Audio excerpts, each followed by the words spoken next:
আবারও বাংলাদেশের হার ভারতের বিপক্ষে বাংলাদেশের কি যে হয় শেষ মুহূর্তে সেটা বাংলাদেশের ক্রিকেটাররাই ভালো জানে। বড়দের ক্ষেত্রেও যা ছোটদের ক্ষেত্রেও ঠিক একই বিষয়। ভারতের বিপক্ষে দুর্দান্ত লড়াই করেও কিন্তু শেষ পর্যন্ত জিততে পারেনি বাংলাদেশের যুবারা।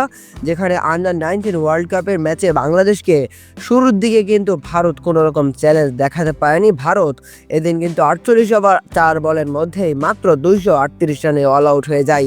যেখানে 239 রানের টার্গেটে কিন্তু বাংলাদেশ খুব সহজেই জিতে যেতে পারত। এর মধ্যে আবার বৃষ্টি শুরু হয়ে যায়, তাতে বাংলাদেশের সুযোগটা আরও বেশি বেড়ে যায়। কিন্তু বাংলাদেশের ব্যাটসম্যানরা কিন্তু সেটাও করে দেখাতে পারেনি 106 রানের মধ্যে। যেখানে বাংলাদেশের উইকেট হারিয়েছিল মাত্র 2টা, সেখানে 40 রানের মধ্যে বাকি 8টি উইকেট হারিয়ে বাংলাদেশ কিন্তু একেবারে হেরে বসেছে। শেষ পর্যন্ত জিএলএস মেথডের মাধ্যমে বাংলাদেশ ভারতের বিপক্ষে নিজেদের প্রথম ম্যাচে 18 রানের ব্যবধানে হেরেছে।